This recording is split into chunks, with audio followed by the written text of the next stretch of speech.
you've been on my channel before, or if you just know me, or you found my Instagram, whatever it may be, you may know that I recently got married.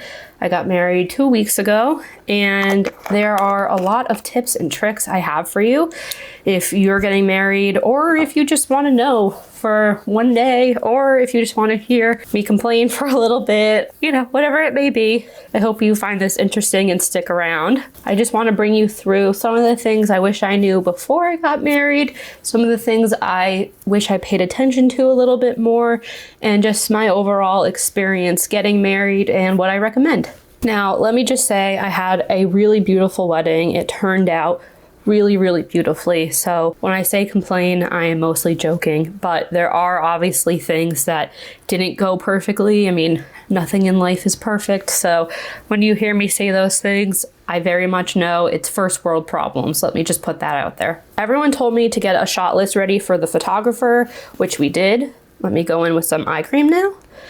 And even though we put together a shot list, we still did not get all the shots that we wanted.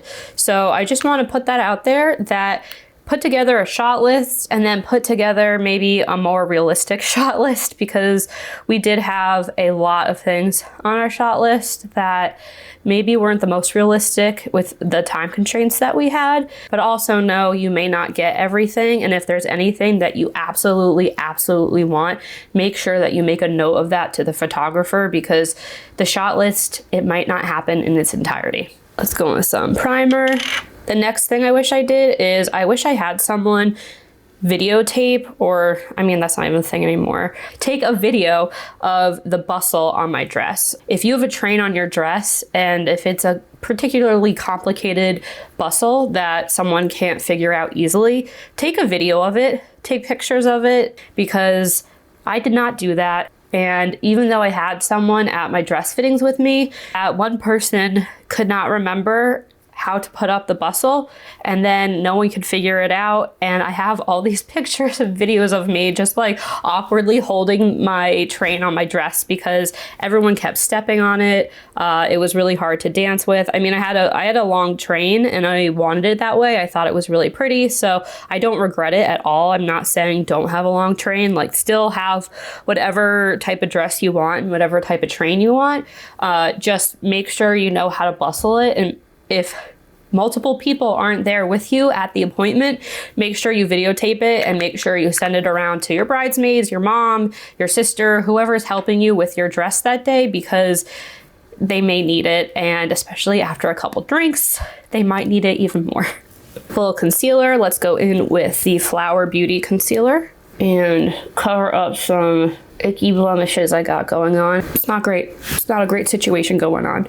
And now the best decision I made as far as getting dressed and what I was wearing wise probably was the fact that I wore sneakers. I had a floor length dress. You could not see my shoes underneath, and therefore I didn't feel the need to wear pretty shoes. I just wore white sneakers. No one could see them. I really did not have an issue as far as feeling like they weren't fancy enough because no one saw them. And overall, I was just super comfortable. So highly recommend the sneakers. I did wear them once before just to make sure they are comfortable. I got the brand Rocket Dog. If you have ever tried those, they're just like super comfortable, and I highly recommend those, but like any white sneakers will do. Another thing I recommend, or don't recommend actually, would be not getting a facial the day before your wedding. And I know that sounds a little stupid, like duh, don't get a facial. However, I went to the place that I was getting my hair and makeup done at for my wedding to do my pre-bridal trial. So just do the hair and makeup before so you know what it's gonna look like. They said that we should get a facial the day before the wedding. I didn't think this sounded like the best idea because I have sensitive skin, but they assured me that it was okay to do the day before because it wasn't going to be any extractions. They weren't going to use anything harsh on my face. It was just going to be really for hydration. And I was like, okay, if you say it's okay, you know, you're the professional. However, whatever they put on my skin ended up burning my face, and I had these huge like eczema patches on my face over here and a little bit above my lip, and it was not great, and I was freaking out because it hurt. First off, that was the first thing, was it legitimately hurt, and this was the night before. So I had the rehearsal dinner. I had to go back to the hotel and get ready. So I didn't want to put any makeup on because my face hurt. I was also late for the rehearsal dinner. I put ice on my face and hydrocortisone, which is not recommended, but I was in a time crunch and I had to do what I had to do, you know? I put that on my face and then I just moisturized with everything I possibly had to moisturize with. I had oils, I had lotions, I just put it all on my face. Luckily, by the next day, it was better. It was still a raised bump and it wasn't fantastic, but there was makeup and I covered it with makeup, obviously. Not the best situation. Don't get a facial no matter what anyone says, no matter what they promise you, just don't do it. You know, if you're gonna get a facial, get it at least a week, if not more, before. I would even do like 2 weeks. I had burns on my face, almost chemical burns, because after the wedding and days after, I had these like peeling scabs off of my face. So not wonderful. Definitely was able to cover it up with makeup. Just imagine if I was not a crazy freak and had like 8 different things of skincare on me, I would be screwed because I don't know who has that much moisturizer on them at the last minute, but I was like whipping out all these bottles, all these moisturizers, and I was like, put it on my face because again, not only was it unsightly, but it hurt. And I didn't want to be putting on makeup on top of my already irritated skin when it hurt because I knew that would just make it worse. Now this goes along a little bit with the whole getting ready situation. We're gonna put on some dewy, I'm gonna say a little dewy pre-primer just on the high points. So I don't recommend having all your bridesmaids and moms, mother-in-laws, etc. coming to your room to get ready the day of the wedding. I found it to be really, really stressful. I had a small room, barely everyone fit. I had 9 different people in my room. It was a small room. It basically fit a queen size bed, and that's generous. Saying queen, it's a generous assessment of the room or of the bed. And then it fit a couple chairs and that was really it. So I couldn't really get around in my own space when I was trying to access everything, which was the first problem. The second was because we had 9 people getting their hair and makeup done, they had to get there really early in the morning. So even before the day started, I had to get up and let the hair and makeup people in. And then I wanted people to have food and drinks for the day because, you know, I was asking them to come to my wedding and be involved, so I want to have things ready for them. I'm gonna go in with a little bit of tinted hydrator from Wet n Wild. And because of that, I woke up even earlier to set up all the food and the drinks and stuff like that. So I woke up super early, and remember, we had the rehearsal dinner the night before. So I woke up super early to get all the food set up, to let the hair and makeup people in the room so that we could get ready and set everything up before everyone got there. And then once everyone did get there, I was playing host and, you know, making sure everyone had a drink, making sure everyone had everything they needed. You know, I just would not recommend that for your wedding day. It's super stressful and tiring. So it really wasn't even that it was too stressful to handle, because on any other day, whatever, it would have been fine. I'm losing my headband here. So on any other day, it would be fine. Like, it wasn't like it was so stressful, but it's just the fact that you have to deal with that on your wedding day, and I don't recommend that. Again, it was a really tight, cramped space. I couldn't get ready because there wasn't any room to get ready. I tried to see if we could get ready at the venue, but they wouldn't let us come over until 3:30, and we had to start getting ready in the room because we had so many people by 8. So I have some like weird texture going on over here. I don't know what's happening. So that wasn't going to work. Really, the only option was to do it in my hotel room. The hotel did not have connecting rooms for a bunch of reasons. That's why we had such a small space, and there was only one hotel in the area. Again, for a lot of reasons, that's why we had it in my room. No one lived close, so we couldn't go to anyone's house or anything. There's just like a lot of reasons. Basically, when I tell you we had to have it in the room for that reason, there's a lot of reasons why. In general, if you don't have a space away from your hotel room or your space that you don't have to host people, you don't have to wake up at the crack of doom to do all that, and just don't get ready with your bridal party. And I know that sounds so mean and horrible, But honestly, I was exhausted the whole day because I was up until maybe 1 a.m. after the rehearsal dinner, putting all the decorations away, getting them ready for the next day, packing my bag for the next day, getting my room ready for everyone to come over the next day, going and picking up all the breakfast foods and stuff like that for the next day, going in with the e.l.f. putty bronzer. And anyways, so yeah, if you don't have a stress-free environment to get ready in, then simply just don't do it. If you don't have the space, if you don't have the time, if you don't have a way for the food to be taken care of that isn't you, the bride, just don't do it. I really just can't emphasize that enough. I thought that I had to get ready with my bridal party. And yeah, like most people do, it's normal to do that. But maybe we should have just gone to the salon because it would have been easier. Try to eliminate anything where you're doing extra unnecessary work that you don't need to be doing. For me, waking up at 6 a.m. after being up until 1 in the morning, dealing with all the stuff from the night before is an unnecessary stressor to me. I was just so tired. And it wasn't just from that day. It was from built up of being tired, to be completely honest. I did not sleep a lot that week and the weeks leading up, just from all the planning and everything that had to get done. So it's not just because of that day. It definitely didn't help. So my recommendation is definitely get as much sleep as you can the night before your wedding day. Do not wake up early unless you absolutely have to. If there is no avenue for you to get ready with your bridal party that is comfortable and easy for you, then simply don't do it. If you want to do it the way I did, maybe get like connecting rooms or something, or maybe see if you can get ready at the venue. Again, my venue wouldn't let me get ready there, so that wasn't an option, but I definitely do recommend that if it is an option. And if not, just ask the salon if you can go there, because I promise you the stress and the being tired is just not worth it. Absolutely get a hair and makeup trial. That was a necessity, and I'm so glad I did that. It definitely seems like a waste of money at the time.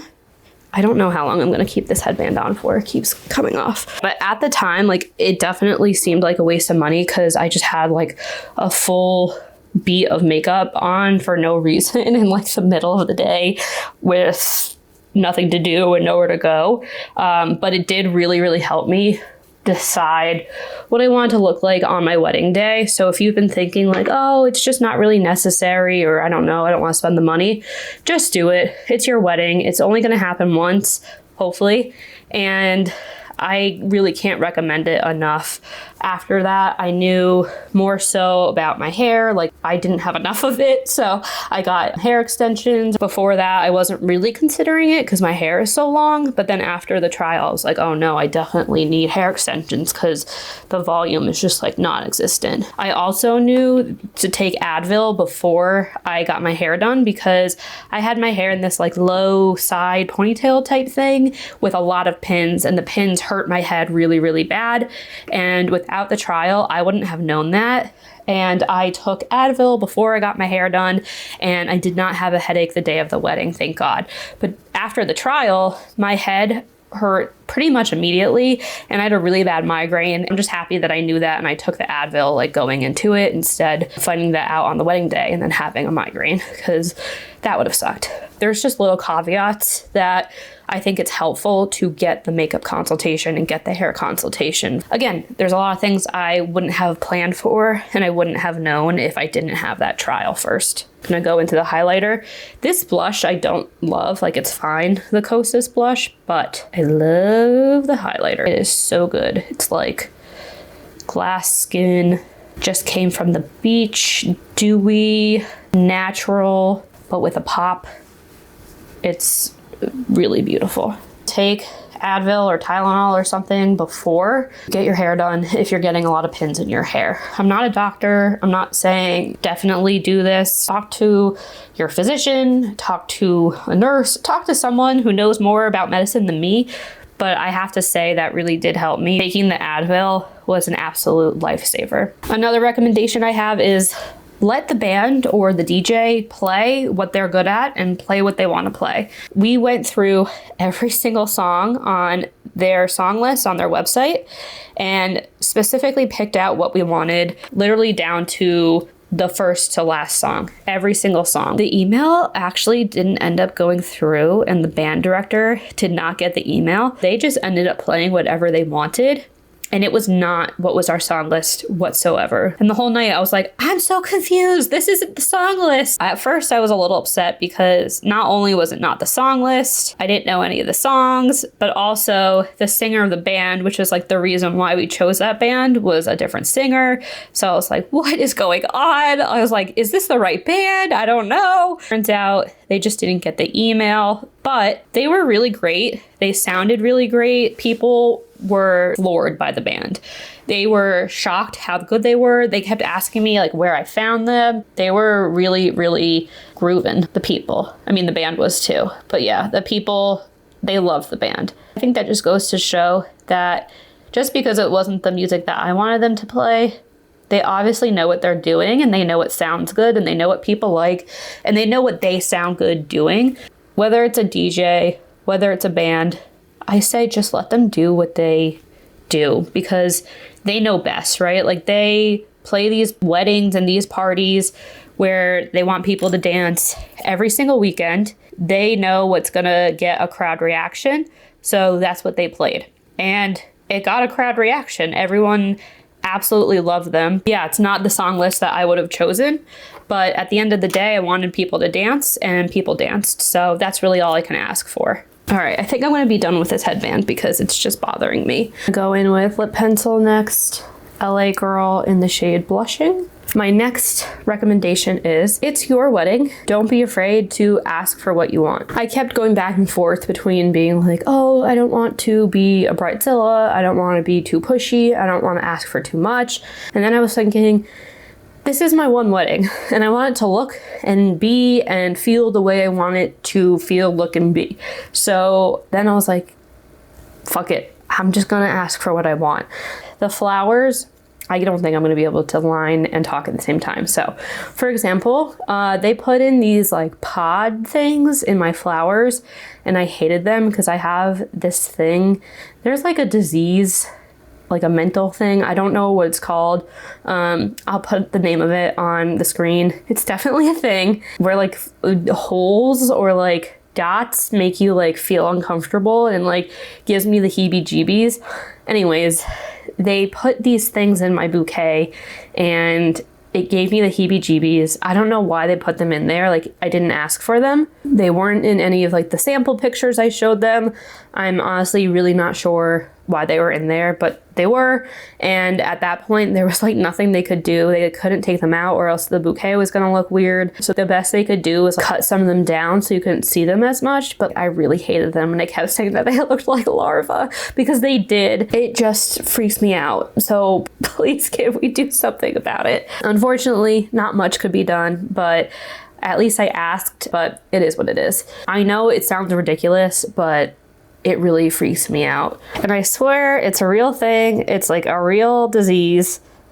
I don't know if it's a disease, but it's like a real mental disorder. I just don't know the name of it. And I've had it for almost as long as I can remember. Yeah, my whole life, everyone was like, you're just like a freak. And I'm like, I'm not a freak.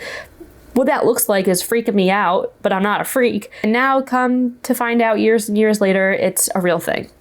A little validation there, I guess. Trypophobia. There we go. It's called trypophobia. It's a real thing. Next, I'm gonna go in with gloss. Don't be afraid of being pushy or asking for what you want. I mean, of course, be nice, be reasonable. If there's nothing that can be done, there's nothing that can be done. But, you know, it's your day. Don't be afraid to stick up for yourself and ask. I have a cold, so I sound a little nasally, sorry. Do not use any decor of your own, like from your house or that's expensive, that you don't mind not getting back. We actually had a lot of things stolen from our wedding and it was on private property. It's not like people broke in and stole things. It was people we actually invited to our wedding. It's a really long story, but yeah, basically they tried to sabotage our wedding and they stole a bunch of things, including like I bought these anthropology picture frames. They're really, really beautiful. And I didn't buy these for the wedding. Like, I just bought them to have. I had a gift card and I usually would not spend that much on a picture frame. It was definitely out of my price range, but I had a gift card and they were on sale. So I was really excited. I think someone gave me a gift card for my birthday or something. So I was really excited, and it just so happened that they would match the wedding decor. And I thought it'd be a really great touch if I added some pictures of me and my fiance, now husband, some at the bar, some at like the guest book table. And the frames just happened to match perfectly, and they were really, really beautiful. And come to find out, we actually have a video of it, of some of my husband's family members stealing the picture frames, and they stole other decor too. They stole candle holders and they stole gifts and stuff. They stole a bunch of stuff basically. But in any case, they stole these picture frames, and the biggest thing that upset me was the picture frames. And then also, we have in the Jewish tradition, at the end of the ceremony, the man steps on glass and breaks glass under his foot.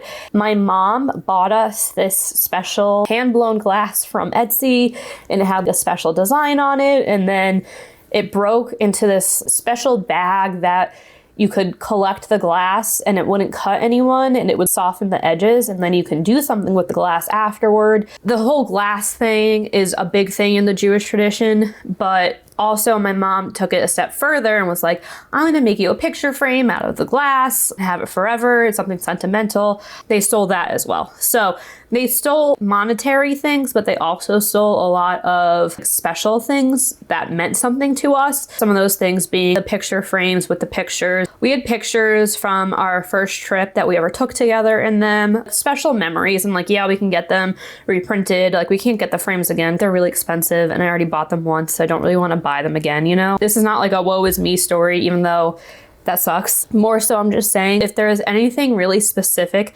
that you would mind if it went missing as far as decor items or things that you can't keep your eye on, definitely just like don't have it on display at your wedding. If you want to see that thing or that item again, maybe don't use it as decor at your wedding. If you cannot like keep your eyes on it, don't have it at your wedding. Along with that, if there's anything from your wedding that you really want and you really care about, like we did with the glass, make sure you assign someone to go get that. So with us, there wasn't really time anyways, because my husband's family member got up immediately after he stepped on it and took it. I mean, we didn't see it. We were walking down the aisle at that point. Assign someone to take care of that item for you.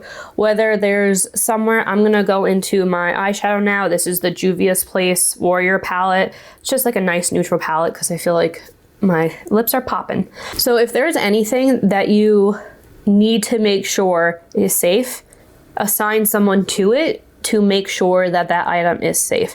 Anything that has sentimental value, anything that is particularly important to you or that you want, make sure that you have someone assigned so it doesn't get lost forever. Hopefully nothing gets stolen at your wedding, but it could get lost or, you know, thrown away while people are cleaning up, you know, whatever the case may be. Just, again, make sure you have someone assigned. Definitely bring a sewing kit. I don't think I've ever been to a wedding, and including mine, where the bride's dress, if they have a train that is, didn't rip at some point during the night. Mine ripped immediately. I did my first look with my now husband, and he stepped on my train within the first 5 minutes, and it immediately ripped. My grandmother was there, and she ended up sewing my dress back together. Thank God. Hero Bubby. And I did bring a sewing kit, and we ended up needing it. Out of all the crap I brought stain remover wipes, I brought lint remover, I brought static guard, I brought so much stuff. I didn't use anything except lip gloss and the sewing kit. But yeah, if there's one thing I recommend, definitely bring a sewing kit. It also doesn't hurt to have some sort of emergency kit on you. So maybe some like Bounce stain remover wipes. I also brought eye drops because I have really runny eyes, and especially with makeup, like I can get a lot of irritation very easily. So I just wanted to make sure in case I got something in my eye, I had something to remove it with without messing up all my makeup. Oh yeah, extra makeup, because you never know what will run. You're crying, you're emotional. Mine was outside with the wind and everything. Tylenol and Advil. I think I had some antacids. I mean, I'm nearing 30. It's that time in life, you know? It is that time in life where you often need an antacid. If you're not 30 yet, just wait. You'll need one. But I definitely overpacked. But you know, it's better to overpack than underpack, that's for sure. But out of all things, I definitely recommend a sewing kit, some type of Advil or something, and then stain remover. And my last tip is, whether you think you need them or not, strongly consider getting hair extensions. You don't have to get permanent or tape in or glue in hair extensions. Just the clip-in ones will do. You can order them online. You can order them on Amazon. You can get them at Sally's. They add such great volume to your hair. And if you're doing really any type of look, updo, downdo, or like leaving your hair down for your wedding, like whatever you're doing, adding more volume to your hair, unless you have like insane volume already, which most of us don't, I definitely don't, is never a bad idea. And it's more likely than not that your hair look will look much better with the extensions than not. And I was on the fence. I wasn't sure if I was gonna get them. I was like, I don't know if it's worth it. The overall effect definitely looked better. So I do recommend at least looking into getting hair extensions and working it out with your stylist when you have your trial done. They can make a really, really big difference. And if you have any questions or, oh, I need to concentrate for this. Just some black eyeliner in my upper waterline and some mascara. And if you have any questions that I did not answer in this video, let me know down below. Once you go through it, you are now a wedding pro, but you're not actually going to use any of that information again unless you go into the wedding planning business. So I have a bunch of useless wedding planning tips. If anyone needs anything, or you have any questions, or just kind of want to know what the deal is, very hard to do this while talking. If you have questions, comments, you know, nice comments, not mean ones, feel free to leave them down below. I will do my best to answer anything. If you need recommendations, if you need help, if you just want to know what the process is like of planning a wedding, ask away down below. That is it for me today. Thank you so much for being here and watching. I am super excited to be back after the whole wedding extravaganza. I am now going to be back with content regularly. I have some of my time and some of my life back to be able to make content. So hopefully also I won't be sick and I won't sound so nasally. But thank you so much for watching. You know the drill. Just press all the happy buttons on the page. Make sure to subscribe before you leave, and I will see you in my next video.